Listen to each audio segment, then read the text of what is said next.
السلام عليكم. إن شاء الله اليوم نكمل ويا البارت الثالث من شابتر 2 اللي هو ال OC موديل لاير. اليوم ناخذ إن شاء الله اللاير الثالث اللي هو النتورك لاير.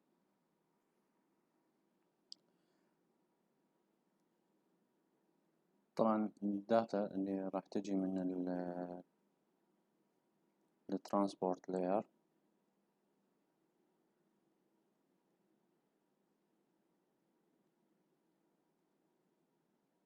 إلى النتورك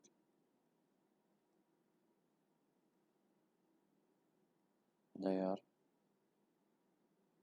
هي عبارة عن segments.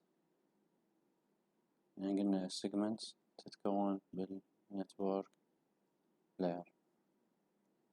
شوي نقلل thickness مثل ما نشوف هنا transport layer segments is encapsulated يعني انضغطت أو تغلفت بمعنى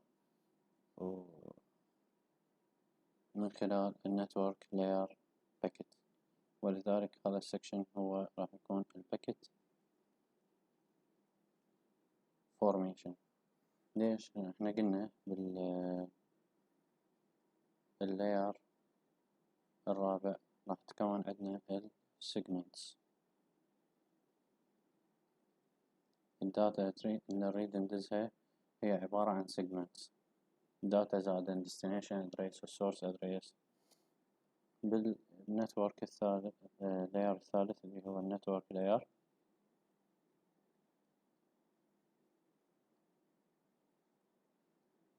راح تكون عندنا ما يعرف بالباكيتس.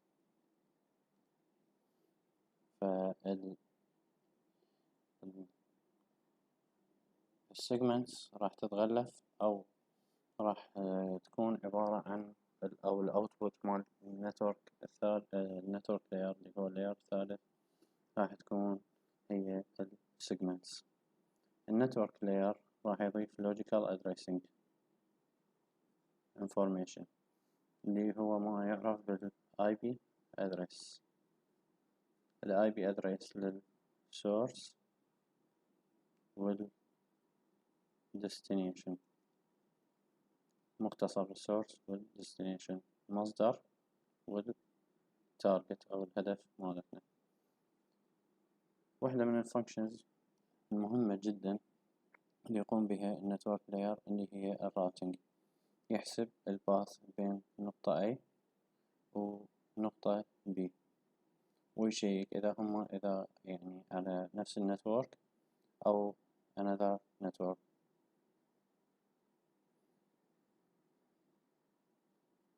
هاي الحالة A هي السورس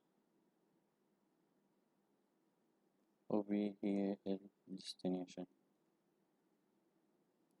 من الأشياء المهمة اللي routing considerations أو considerations يقوم بها النتورك لاير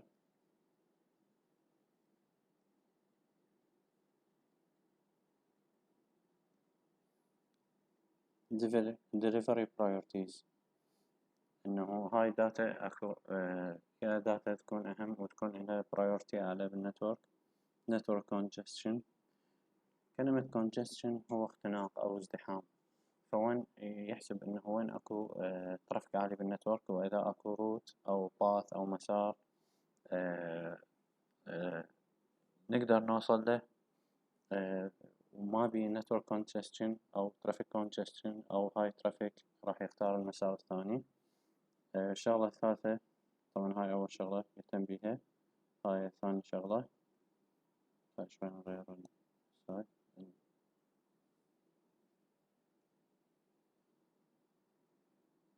الشغلة الثالثة quality of service، quality of delivered information أو delivered packets destination.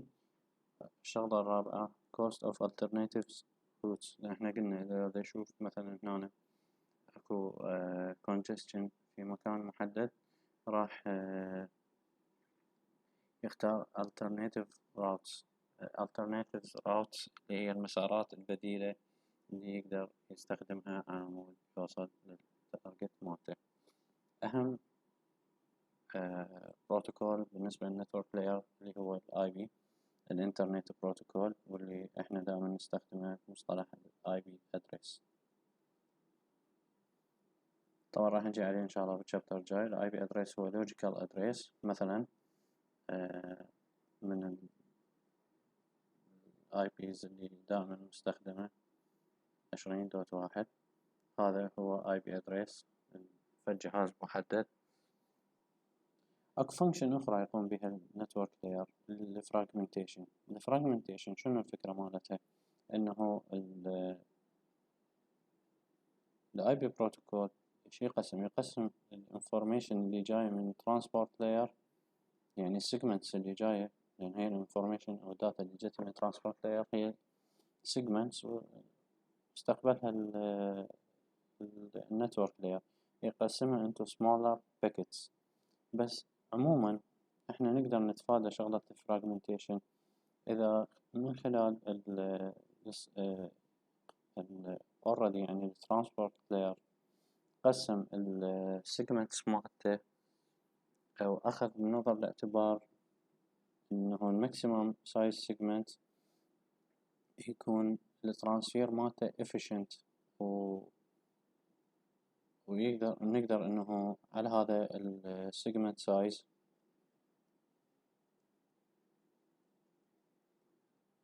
نقدر نوصل الداتا للديستنيشن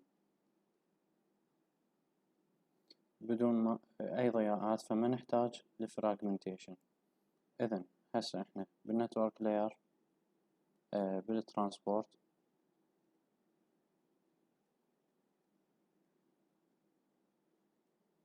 ايش راح يصير عندنا؟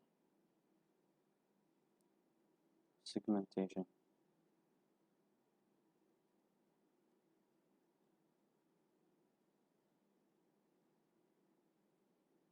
نجي transport layer، ايش راح يصير عندنا؟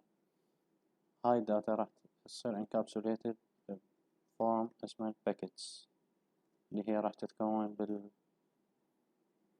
بالنتورك layer. بالإضافة إلى هاي الباكيتس نقدر نسوي fragmentation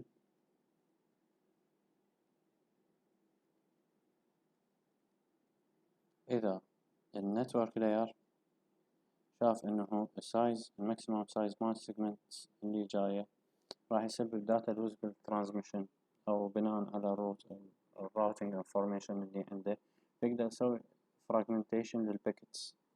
يعني هاي الباكيتس يقسمها ويسوي لها resend. بس in general قلنا نقدر نتفادى هذا الشيء إذا بالنتورك لاير صار adjusting للماكسيموم segment size، بحيث نقدر نوصل الانفورميشن للديستنيشن بشكل efficient. الداتا لينك لاير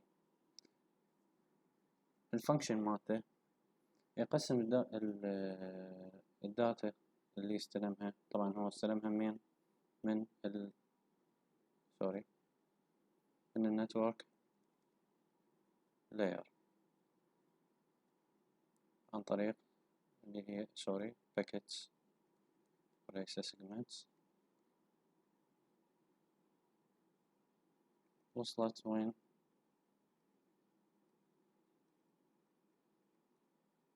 data link layer. هنا شو راح يقسمها؟ يقسمها إلى frames. شوف هسه صارت عندنا 3 مصطلحات مهمة نجي نراجعها. هاي الفريمز يصير فيها transmission يعني تندز عن طريق الفيزيكال لاير، اللي هو سواء طبعا physical layer نجي عليه بعدين، بس عموما physical layer هو كأنه يكون هاي هنا معلومات لكم.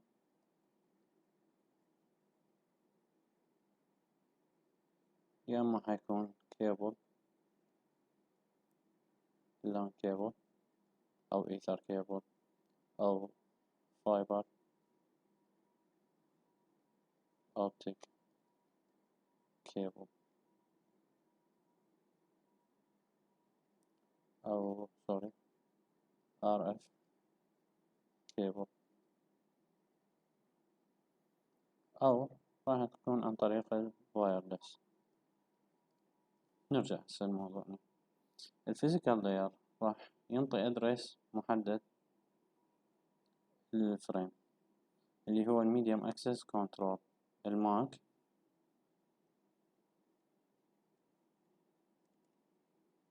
medium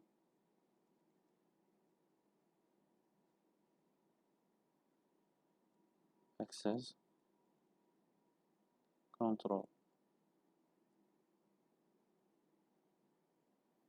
شنو معنى الميديوم access control؟ احنا هسه وصلت الداتا لينك لاير وتقسمت الى frames. اوكي، هو الفكرة من الداتا لينك لاير مو فقط انه يقسم هاي الداتا الى frames، لا، انه يدزها للديستنيشن عن طريق الفيزيكال لاير اللي هو اللاير الاول.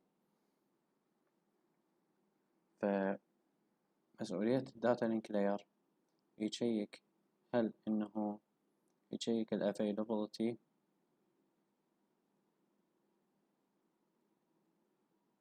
بالنسبة إلى layer 1 اللي هو من هو physical layer. طيب من شيك انه هو available راح يعرف انه شقد يقدر يسوي transmission، يكون عنده معلومات مسبقا، ولذلك يقسم السايز مال الفريمز بشكل ملائم للفيزيكال لاير عمود يقدر يدزه. طيب هو هنا اذا تلاحظون اتغيرت كانت segments.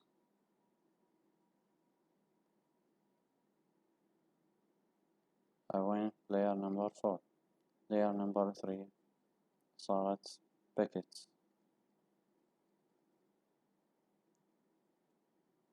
layer number 2 طبعا هنا شنو اكو logical address صارت frames. دا تنتقل الداتا انقلت لهنا، الداتا انقلت الى layer 3 صارت packets. السيجمنت encapsulated بشكل packets، هسه encapsulated بشكل frames وين بالlayer 2. طيب هو من دا يدز بدا يسوي encapsulation لازم يكون عنده address، فراح يضيف شي اللي هو يعرف بالماك address اللي هو هذا كمثال يتكون من 6 octets. 1 2 3 4 5 6، وراح نجي نعرف كل جزء منهم شنو يعني. نرجع للفريم. فريم هو فس structure package للداتا الموفينج بين منو بين الديستنيشن سوري السورس والديستنيشن. ليش؟ لأنه الداتا هنا وصلت للاير 2 راح توصل وراهم دايركتلي لاير 1 اللي هو منه توصل للديستنيشن. الفريمز ايش تحتوي؟ تحتوي الرو داتا، الداتا الخام اللي جاية already هي من الابليكيشن لاير، يسميها البيلود sender and receiver physical address. physical address هو الماك address. sender منو السورس، receiver الديستنيشن منو اللي يدز الداتا، منو اللي يستلمها، بالإضافة إلى أن يحتوي على ال error checking control فد ميكانيزم اسمها FCS هاي نجي عليها إن شاء الله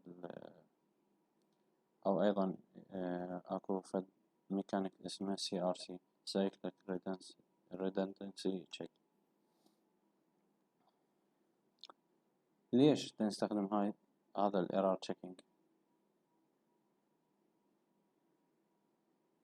لأنه أكو فريمز احتمال يصير بيها دمج خلال النقل، ولذلك لازم يسوي error checking عن طريق الفريم check sequence، يشيك هل السيكونس مال الداتا، احنا قلنا هي راح تتقسم إلى فريمز،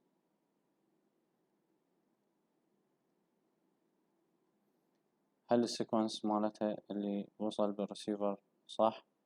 يجوز مثلا هاي راح توصل 5 وبعدين توصل 4، يرجع يسوي ريسيكونسينج إلها. والميكانيزم الثانية هي CRC Cyclic Redundancy Check، هذا تشيك ثاني يشيك هل إنه الفريمز اللي وصلت كاملة لو لا. احتمال ما راح تكون كاملة، ليش؟ بسبب زخم على الريكوست اللي بالكوميونيكيشن شانل، ولذلك الداتا لينك لاير راح يسوي كنترول على الفلو، يعني حركة الانفورميشن، ولذلك راح يسمح لل NIC اللي هو Network Interface Card يسوي processing للداتا اللي يدندزها اللي هي frames without error، بما يضمن انه الداتا توصل الى الديستنيشن بالسيكونس الصحيح وبشكل كامل.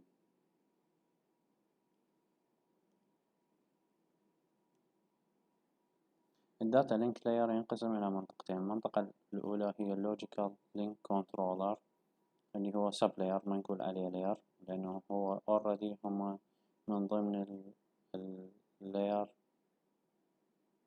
الثاني.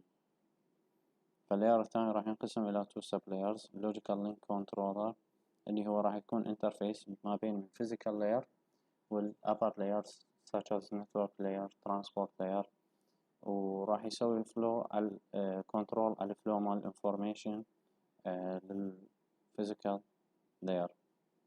الثاني اللي هو الميديوم اكسس كنترول سب لاير، الماك سب لاير، واللي هو راح يكون الفانكشن مالته انه يسوي انترفيسنج ويا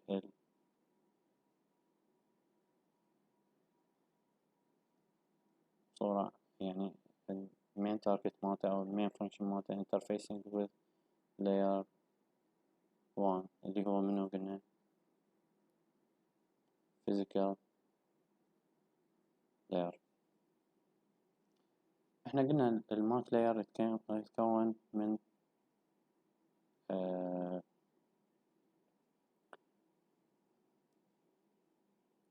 ذكر شرحناه هنا بوحدة من هاي، هو يتكون من 6 hexadecimal digits.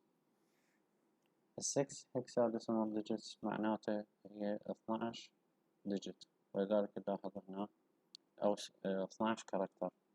هنا 6 characters هي يونيك بالفندر المصنع مال ال NIC Network Interface Card. ليش؟ لأن كل Network Interface Card إله يونيك ماك أدريس.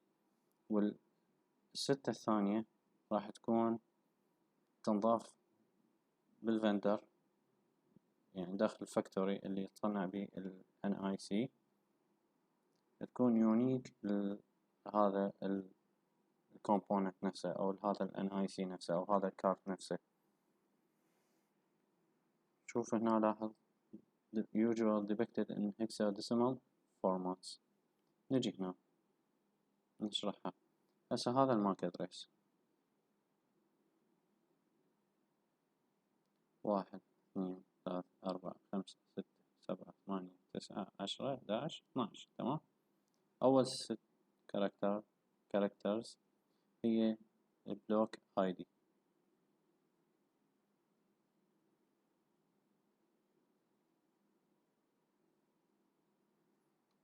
ثاني 6 راح تكون للديفايس ID. يعني مثلا خلينا نقول مثلا شركة نت جير إلها بلوك ID ثابت، أي انترفيس كارد منها أو أي نتورك ديفايس بماك أدريس طبعا راح نلقى أول 6 كاركترات متشابهة، بينما الستة الثانية مستحيل إنه نلقى تشبهها بين كارت وكارت تكون مختلفة. ليش؟ لأن هي أشبه بالسيريال نمبر لهذا الجزء. طبعا البلوك اي دي يختلف من فندر إلى فندر، من مصنع إلى مصنع. يعني النت جير مثلا، اير لايف، هذول كلهم فندرز بالنتورك انترفيس كارد أو النتورك ديفايسز. مايكروتك، سيسكو، كل واحد عنده بلوك اي دي مختلف، مستحيل يتشابهون. وكل جهاز نت جير حتى لو نفس الموديل له ديفايس اي دي مختلف وما يصير يتشابهون. وإذا لقينا اثنين متشابهين راح يسبب لنا إشكال بالنتورك، راح يسبب يعني إشكال بالنسبة للديفايس اللي يستخدم هذا الانترفيس. وهاي عادة نلقاها بال cheaply made أو refurbished NICs. ال refurbished هي يعني تم إعادة تصنيعها. هذا مثال بصراحة أنا حطيته، هو موجود ضمن وإذا تلاحظون أنا أخذت نفس الماك أدريس اللي موجود هنا. مجرد خطوة بسيطة بالبراوزر أي أحد يقدر يسويها. نروح الماك أدريس لوك أب، ندخل بيه، ننطي انتر. ايش راح يعطينا؟ راح يعطينا الماك أدريس ديتيلز. اعطانا اسم الكومباني، العنوان مال الكومباني، الرينج مالتها، من هذا الرينج إلى هذا الرينج. زين، لاحظوا اكو شغلة اللي يقول من 003 48 000 إلى 030 48 FF. شوف هنا دا يتغير اللي هو شنو؟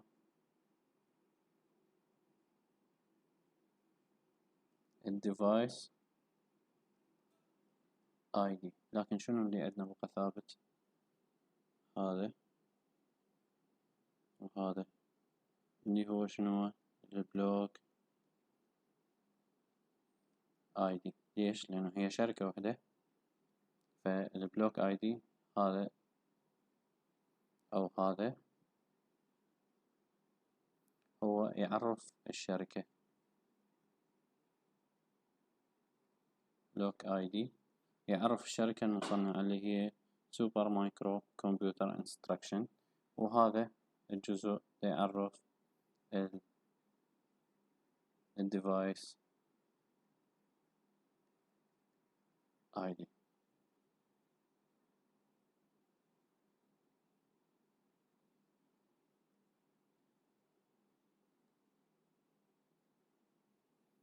طبعا هذا يعني شرح توضيحي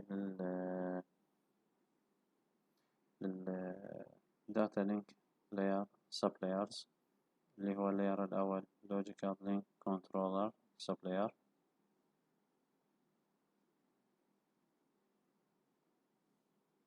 يكون أوضح. لوجيكال لينك كنترولر، والثاني الميديوم اكسس كنترول سب لاير. هذا نتورك انترفيس كارد. مثلا خلينا نقول يعتبر وايرلس لان. شوف هنا موضح السيريال نمبر مالته والماك ادريس مالته. هاي سلوت يكون يعني يكون بلت بالادريس. اذا تريد تعرف انه الماك ادريس، تروح اولا ستارت منيو، تسوي سيرش على CMD، تختار تقول له انتر، تعطيه كوماند اللي هو هاي الخطوة الرابعة ipconfig/all. راح ينطيك هذا الويندو. هنا تشوفون هذا الادريس، راح ينطي الماك ادريس مال ال NIC.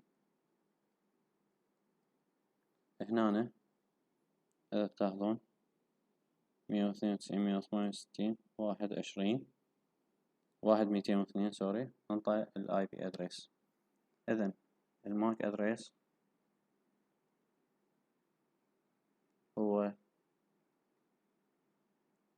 physical address. الاي بي address هو logical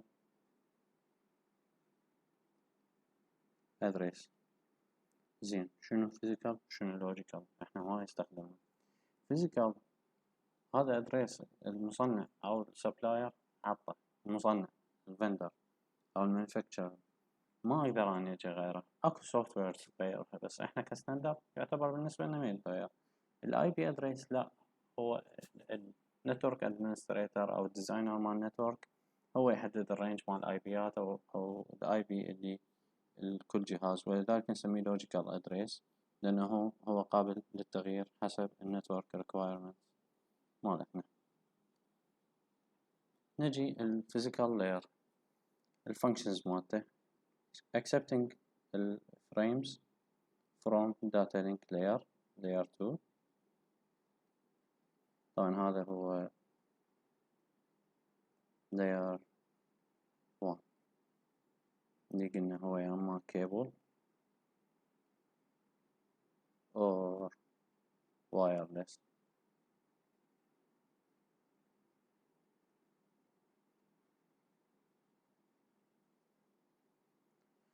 يسوي generating signals change بالvoltage بناء على ال NIC Network Interface Card، راح يسوي changing signals. بناء على هاي changing signals راح تندز بالترانسميشن.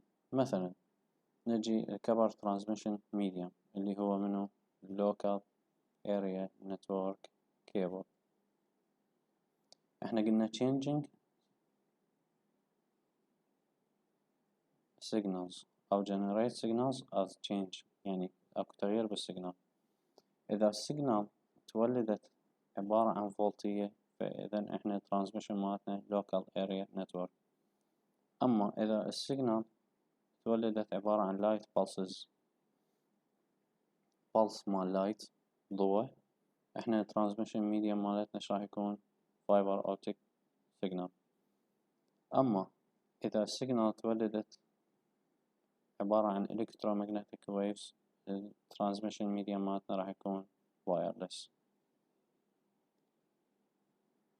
طبعا بالمناسبة نسيت شغلة هنا إذا تولدت عبارة عن voltage مو بس إلا كيبل or RF كيبل اللي جنتو تستخدموه مختبر السيركت والإلكترونيكس اللي هو ال BNC adapter، يطلع على RF كيبل. طبعا ال RF كيبل هو نفسه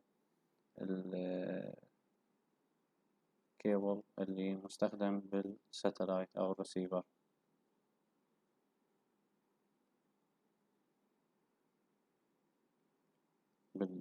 ببيوتنا. الريسبونسبيلتي مال الفيزيكال لاير أو الفانكشنز مالته، أولا يسوي ديتكشن أو يتحسس السيجنالز ويسوي لها اكسبشن، يقبلها. ثاني يمرر هاي السيجنالز إذا هو دا يستلم إلى الداتا لينك لاير. الشغلة الثالثة الفيزيكال لاير هو اللي راح يحدد الترانسميشن ريت اللي راح نعتمد عليه من ترانسبورت لاير 4 إلى لاير 3 اللي هو النتورك لاير، إلى لاير 2 اللي هو الماك أدرس لاير، بشكل نهائي اللي يحدد الترانسميشن ريت مال الداتا اللي جاية بالتعاقب، يحددها منه اللاير الأول.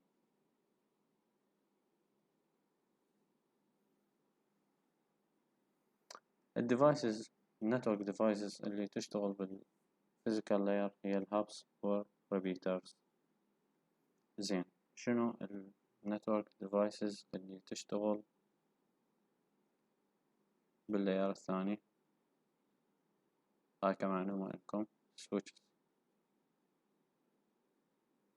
network devices اللي تشتغل باللاير الثالث هي الراوترز.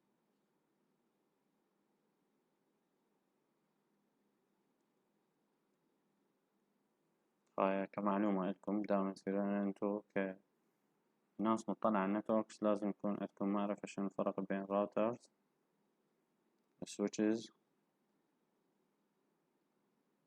والهاب أو الريبيتر. إن شاء الله بالسكشنز الجاية أو الشابترات الجاية راح نعرف الفرق بيناتهم. هذا description general description للfunctions مال كل layer. نجي هنا اللاير السابع، طبعا احنا كلها يعني تحدثنا عنها بس هذا كسمري. إذا تحبون تطلعوا على هذا الجدول قبل لا تبلشون القراية بالشابترز كلها. نجي إلى موضوع مهم اللي هو communication between two systems. الداتا ترانسفورميشن شلون راح تصير؟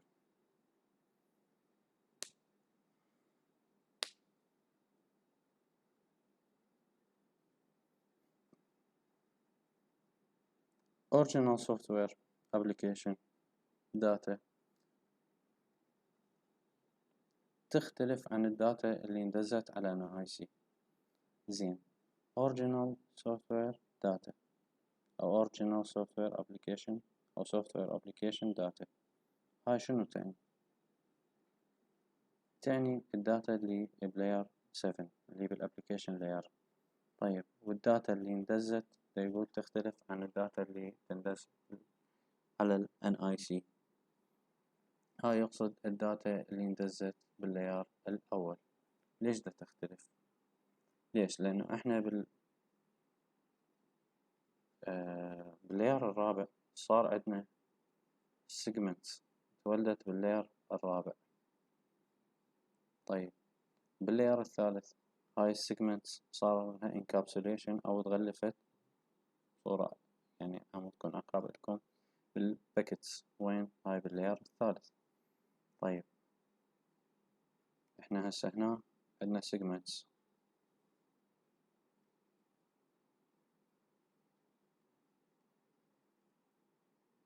وين؟ هاي بلاير 4. اندزت هاي الداتا إلى لاير 3. شنو صارت عندنا الأوتبوت مال لاير 3؟ الباكتس.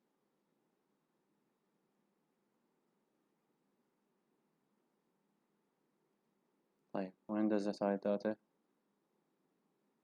صارت فريمز وين؟ بلاير 2 بالميديوم اكسس كنترول. فاتغيرت.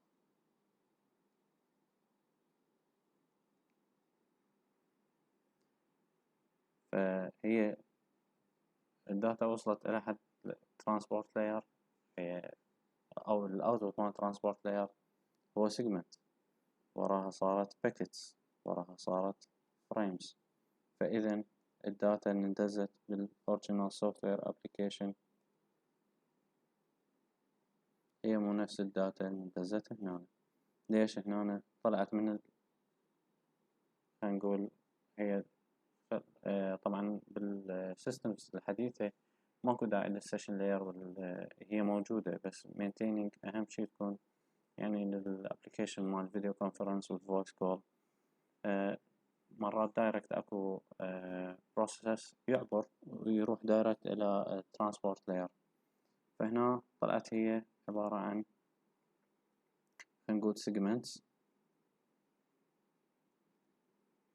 وانتهى الموضوع بفريمز. فإذا هي الداتا اللي طلعت من الابليكيشن سوفت وير هي مو نفس الداتا اللي اندزت بالNIC.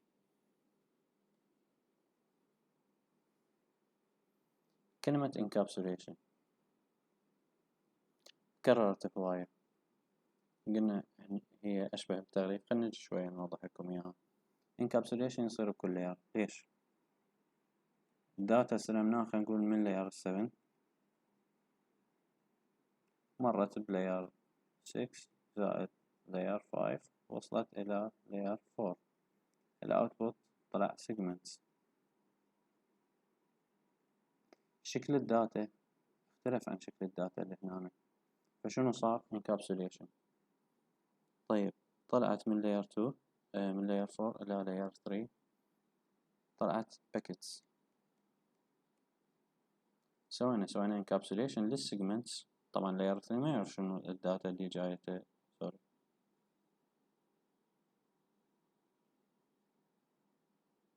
ما يعرف شنو الداتا اللي جايته من layer 7، يعرف فقط الداتا اللي جايته من layer هاي ما يعرفها، يعرف فقط الداتا جايته من layer 4. سوالها encapsulation للسيجمنتس لأن قلنا هو ما يعرف الداتا جايته من layer 7، طلعت منه packets. سوالها encapsulation layer 2، الأوتبوت مالته طلع frames.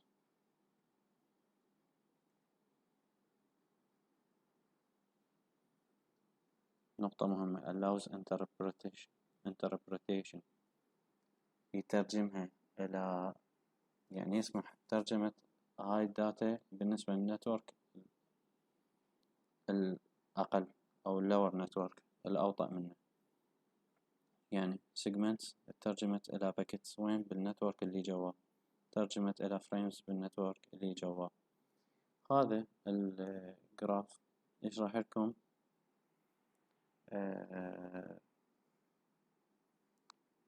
اللي دا يصير هنا باللاير 7 الداتا مال الابليكيشن، نضاف وياها الابليكيشن هيدر، نزلنا إلى لاير 6 هاي هم الداتا، وهذا الابليكيشن لاير هيدر نضاف وياه البرزنتيشن لاير هيدر. نزلنا إلى لاير 5 هاي الأوريجينال داتا، هاي هنا بالنسبة لنا احنا دا نشوفها الهيدر اللي جاي من البرزنتيشن لاير، نضاف وياها السيشن لاير هيدر. نزلنا إلى لاير 4 اللي هو ترانسبورت لاير، هاي الداتا اللي جايتنا اتقسمت هنا إلى segments، وهذا الهيدر مال اللي جانا احنا نعتبره السيشن لاير هيدر، واللي هو يتألف من الهيدر مال الابليكيشن لاير زائدا الهيدر مال البرزنتيشن لاير زائدا الهيدر مال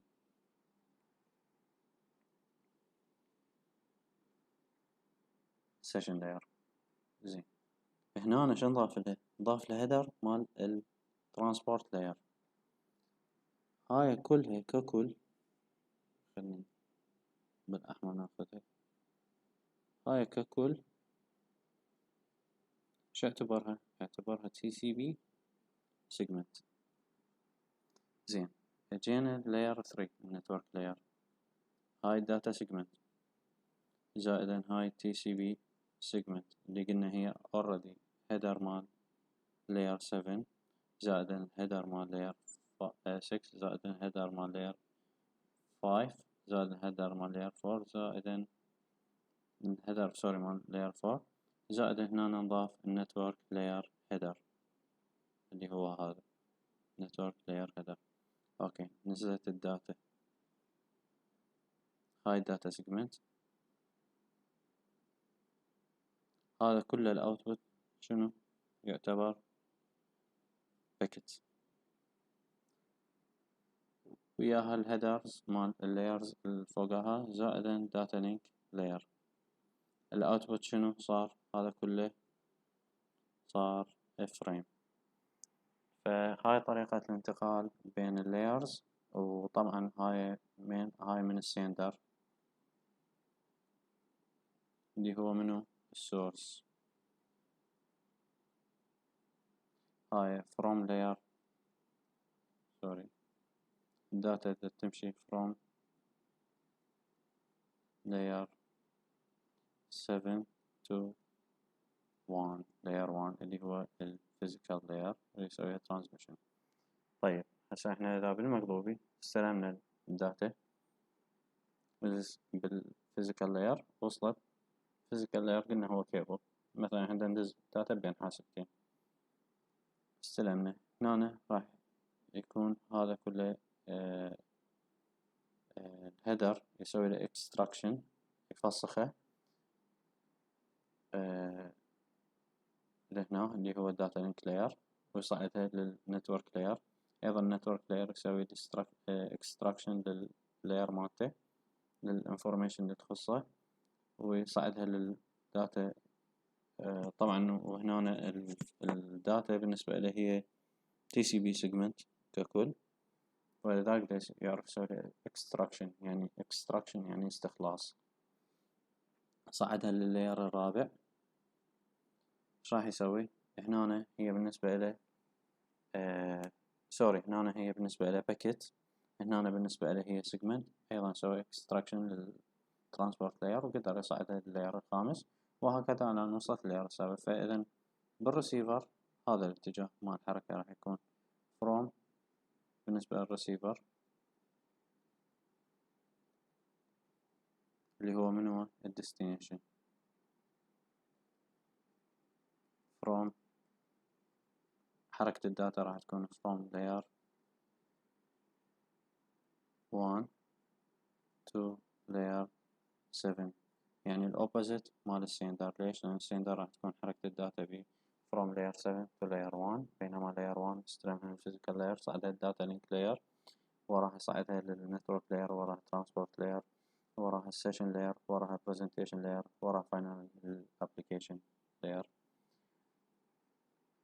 هاي معلومات عامة عن الفريم specification والفريم characteristic والإيثرنت characteristic والستاندرد مال IEEE developer مال إيثرنت Xerox. وعندنا 4 different types of Ethernet. هاي إن شاء الله نجي عليها بالشابتر الخامس إذا لحقنا نغطي وياكم. أكو أيضا هاي بالنسبة يعني هذا ستاندرد بالنسبة لل Ethernet.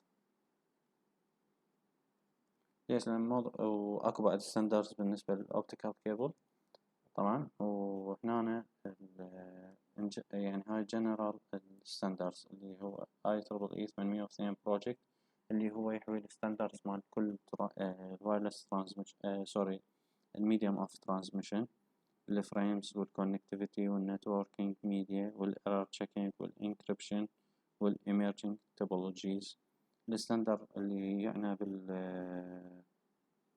احنا قلنا هو البروجكت نمبر هو 802.